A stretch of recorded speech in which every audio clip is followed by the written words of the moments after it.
But in reality, many of these books within the Jewish scriptures, and the New Testament too, came into being over a long period of time. They grow over time, right? And if you read them historically, as biblical scholars have done for centuries, right, you begin to realize that there are historical layers of material. In the book of Genesis itself is said to have had several authors at different times in Jewish history. And so the key, if you're reading this, not as a person of faith, or not just as a person of faith, depending on your stance there, but as an outsider, if you will, more objectively, if you look at this book the way that you would say Shakespeare, and there's a huge argument brewing and has been for decades about whether Shakespeare wrote all the plays that are attributed to him, right? And people are trying to figure it out on the basis of history, on the basis of whether you can't do handwriting analysis because there are no originals, right?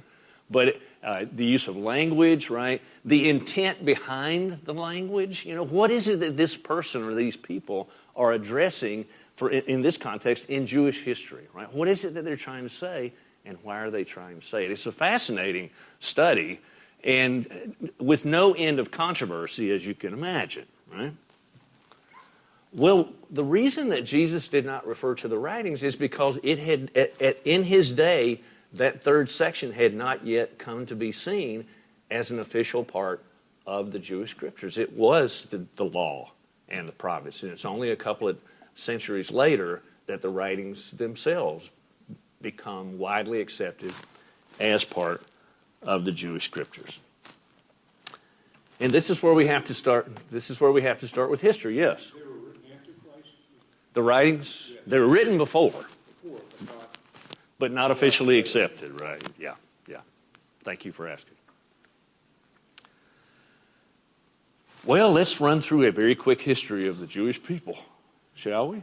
I do want to mention that PBS, Public Broadcasting Service, has been showing a documentary series, The History of the Jews, right? And there it is, right in the title, The History of the Jews, right? Hosted by Simon Schama. I would imagine you can find it online. It's actually very, very well done, in my opinion. And he's doing what we're doing today, but he has 6 weeks and I have 1. Okay, so let's see what we can do. The ancient Jews, if you trace the Jewish people as far back into their past, guess what? Their theology is different. Their culture is different. And this would be true of pretty much any religious tradition if you trace it back far enough into its roots, right? Just as if you trace humans themselves far enough back into their roots, into prehistory, right? Judaism is neither monotheistic, right? And it may not even be officially theistic. It looks animistic. Remember the second week, we talked about indigenous cultures, right? For the indigenous peoples, the native cultures, the divine does not live up in heaven, right? There might be a sky god, but not heaven as it is understood today. Where is it that the spirits live for the indigenous people? I'll give you a clue. In the land, right? In nature.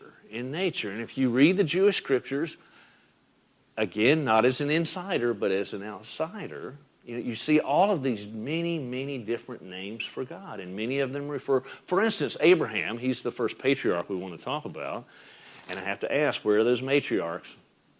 Right, the patriarchs. His favorite name for the divine apparently was El Shaddai. El Shaddai. The God of the mountains. Well, there you go, right? The mountain God.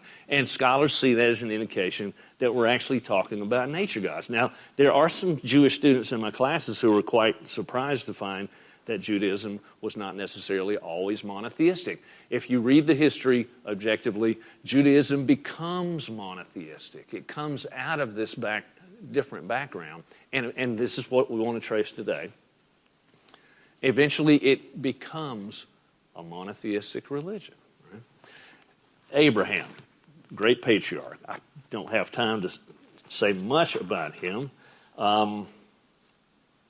But sometime in the second millennium, BCE, this is another reason why it's important to say BCE and not BC, even though I noticed Simon Schama on his show talks about BC and AD, right? The common nomenclature.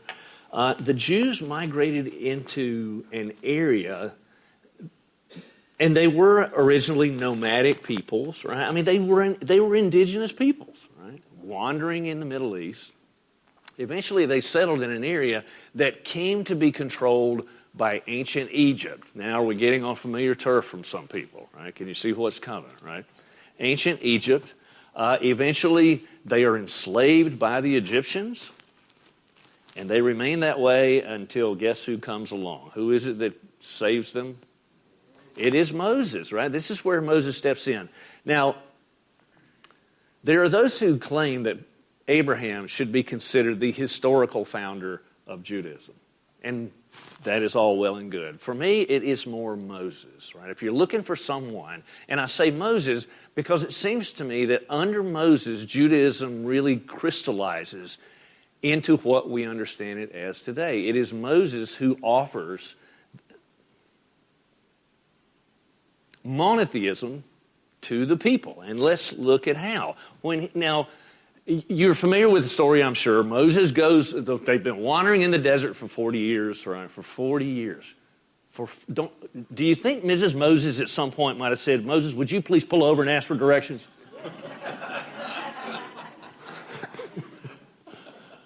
40 years, right? And he goes up Mount Sinai, right? He's going up Mount Sinai, which is a classic move in religious traditions, right? Who is the leader, the spiritual leader of the indigenous peoples? A tribe's going to have a spiritual specialist. Maybe we didn't get a chance to talk about this. Shaman, right? The shaman who is the go-between between the people and nature, the people and the gods. Well, you can see Moses as a kind of shaman figure because what he does is he goes away from the tribe. He goes up to where the divinity is, right? In order to get what they need and then bring it back. Okay? Now, when he gets back down the mountain the first time, what is it that the people are doing? Are they waiting anxiously for him? They're worshiping what? Yeah, they're partying. They are, absolutely, right? And they're worshiping what? A golden what? Calf? Nature gods, right? Nature gods. They're surrounded by these people who are nature worshipers, right? And some will say that that is the Jewish people backsliding, right? Historically speaking, it seems that that is what they really were, right? And Moses comes down from that mountain with a different message, okay? Now, again, the question is there a historical figure, Moses, who went up on that mountain on a Thursday, or maybe it was a Saturday, right? And came back down, and there were the people worshiping the golden calf. Is that really the point of the story? Not so much, right? Not so much. It's the Jewish people explaining to themselves who they are, just as we all do. A people of narrative, right? This is where we came from. This is why we are who we are. And if you know anything about Jewish history, you know that so much of their history has been spent without a homeland. They have lived almost the entirety of their history in exile. And if you watch the political dealings in the Middle East, one of the things that you notice about the Jewish people is that they hold on to that homeland for dear life, right?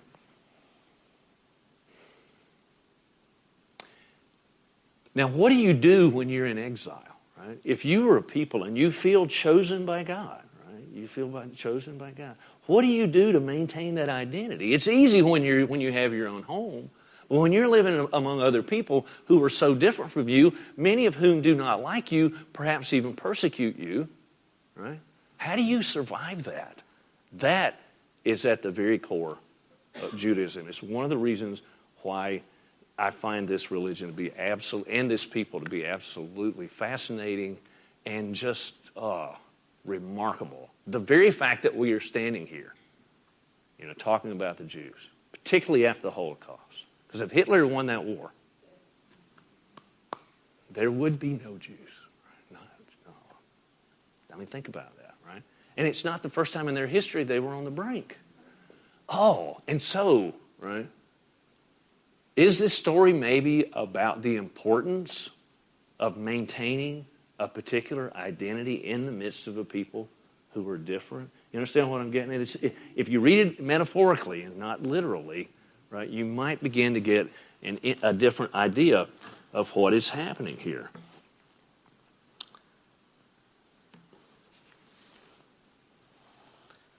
When Moses comes down from the mountain, he has those stone tablets, right? Stone tablets, the Ten Commandments. But something happens while he's up there, and it's quite remarkable, actually.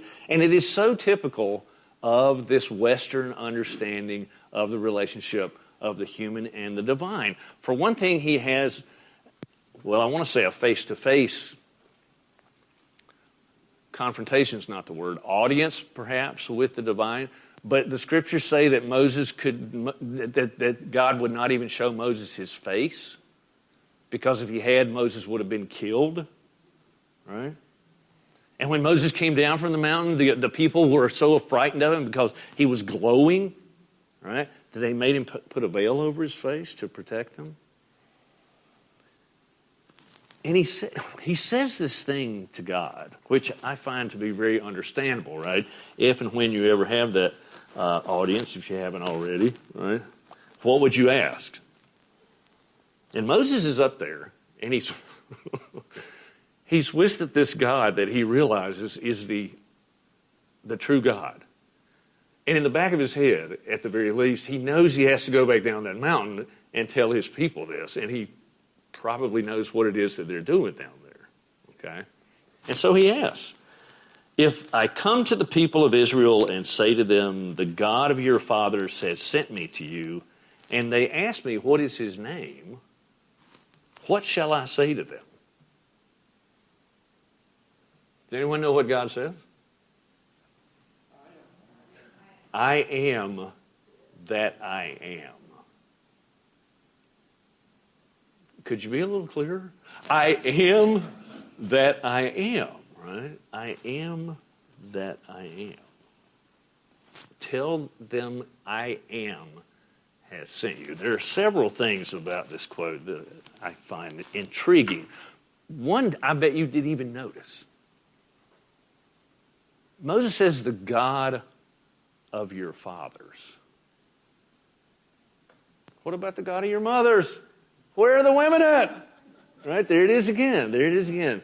Right, there it is again. It's so important to keep that in mind, right? The God of your fathers. The God of your mothers, right? I am. In other words, God is not a thing. This God is a verb. A verb. And the most essential verb ever. The verb to be, right? The very essence. The very essence. Wow. Well, I mentioned the tablets, right? The Decalogue. If Pentateuch is 5 books, Decalogue is 10 words, the 10 words, right? The 10 sayings. And what is it, right? What is it? It's usually interpreted as a set of rules, and I mean rules, okay? Rules. This is new. Have we encountered this kind of rule before? Thou shalt not. Remember I said early on, apparently in the West, we not only know who God is, but we know him, and there you go, right? We know him so well that we even know what he wants us to do and not to do. And with certainty, right? Very different. This is the declarative mode. Actually, the imperative mode I was talking about. You will do this, and you will not do that. Right? It's a very different attitude in terms of religion, in terms of the relationship with the divine. And this whole idea that God is above us, and God is absolutely righteous, perfect in every way, right? And as glorious as that is, so much of what it causes among humans is a sense of guilt. Am I the only one in this room who feels guilty?